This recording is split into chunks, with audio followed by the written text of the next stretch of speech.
I was so excited to talk to Elena today. She's just a great champion, and she just is so good at explaining the possibilities that exist if we can tear barriers down. Hello, Senator. Thank you so much for chatting with me. I am so excited. Thanks so much for doing this, and it's nice to see your face. We have so much in common.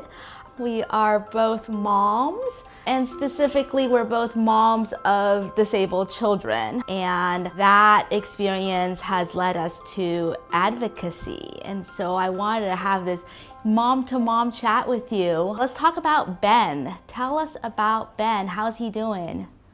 Well, thanks for asking. So, for those who don't know, Ben is now an adult. He's in his early 30s, and he lives at home with his dad and me in New Hampshire. And he's doing pretty well, all things considered. He experiences very severe cerebral palsy, which means that he's kind of locked into his body. He can understand everything around him, but he communicates with gestures and facial expressions, and needs to use a wheelchair and has a lot of special equipment. But he's doing pretty well. I can't believe he's 30, right? We've been growing up hearing about Ben. Tamara just turned 7 this summer, which was not a milestone that we had expected. But I'm thrilled to say that Tamara is thriving. She also just graduated from the 1st grade. And this is something, you and I've talked a lot about. This is just so personal because this is not something that we ever expected. As you know, she was born with a number of medical conditions affecting her airway, her lungs, her heart, her kidneys, and she uses tracheostomy to breathe, a ventilator for additional support. And like Ben, she also uses a wheelchair to get around and explore the world around her. So healthcare obviously is something that is so personal to both of us. Like most people, I knew a little bit about Medicaid before, but I didn't really know about Medicaid until I started applying for Medicaid for Xiomara. Can you talk a little bit about what Medicaid and home and community-based services has meant for you as a mom? Yeah, so, when Ben was born, his disabilities were a complete surprise to us. It wasn't until we were in the hospital and I was going through labor and delivery where we began to realize that there might be something going on here that was unusual.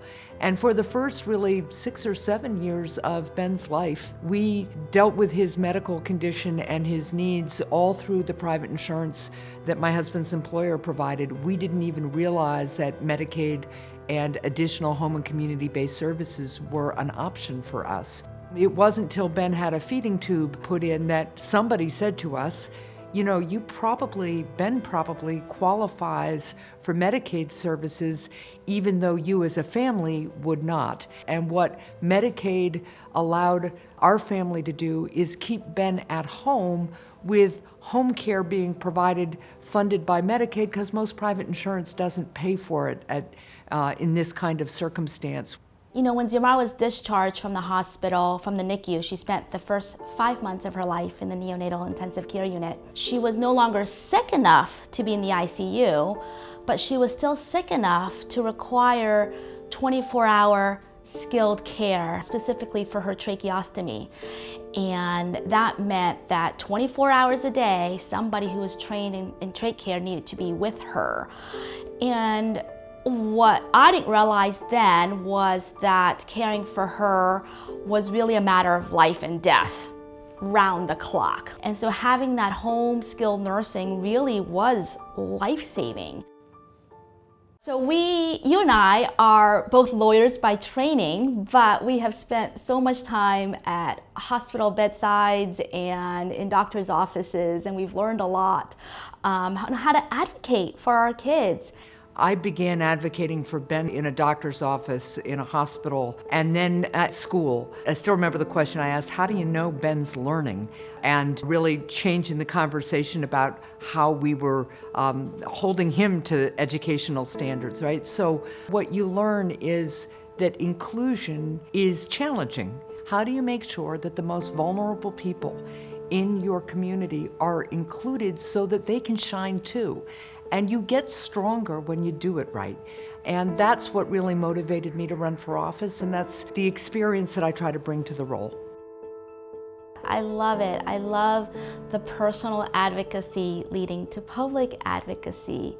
And I have had a similar path where in 2017, I found that my personal advocacy for Xiomara went very public, very national, very quickly. And I formed Little Obvious, which is a family-led group advocating for kids with complex medical needs and disabilities. So let's talk about home and community-based services. President Biden designated $400 billion in the American Jobs Plan as an investment in home and community-based services. What does this investment mean for families like ours? One of the things the pandemic really showed us was how important home and community-based services are. What people may not know is there are hundreds of thousands of seniors on waiting lists for home and community-based services. New Hampshire has a lot of rural communities. People want to stay in their homes, but they worry about being alone. A home and community-based services is a way in which they can continue to live at home with people providing them the supports to make sure that they're safe, but to also make sure that they are fully integrated into the community. This legislation that Senator Casey and I and Senator Duckworth and others are helping to lead really is about making sure that we're investing in a system that will serve people with disabilities and chronic illness and who are aging in their homes, so again, they can be included in their community and really live up to their full potential. Let's talk about the Better Care, Better Jobs Act. You are an enthusiastic supporter of this bill. Tell us, what is it? The Better Care, Better Jobs Act is about addressing this need for home and community-based services in every community around the country. It's making sure not only that states have a system in place and the funding in place to provide home and community-based services to families and individuals with disabilities or who are aging, but it's also about making sure that we're training up a caregiving workforce and paying them well enough so that we'll have the kind of care workforce that will really allow us to meet this growing need. You know, we've talked a lot about advocacy and the advocacy that families like ours do. When we look back at history, no social movement has ever succeeded without the full participation and leadership of those who are most directly affected.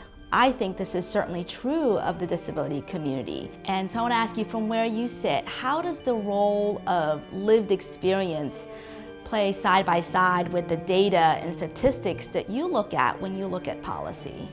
It's really, really important for people to understand that individuals with disabilities in the United States would not have the quality of life that they do if it weren't for personal, experience-driven advocacy. You think about the Individuals with Disabilities in Education Act, known as IDEA. That was passed to make sure that children with disabilities would be included in their schools and have accommodations to their education that would allow them to learn and thrive and make friends. You know, I sit here in a very unique position of knowing what is possible with home and community-based services, because I see it in the joy of my daughter's eyes, and I also see what is at stake without it. So if we could tell your colleagues in the Senate, everyone, one thing, what would that be? Look, the one thing I would say to people is talk about the difference home and community-based care has made in your life in a very detailed way, but find a direct correlation between an individual or group of individuals, a family thriving, and home and community-based care, and bring that home. You're an incredible leader, and you're an incredible partner, and you're an incredible friend. So thank you, Senator. Thank you, Elena. Thank you for your advocacy and for your work and for this conversation.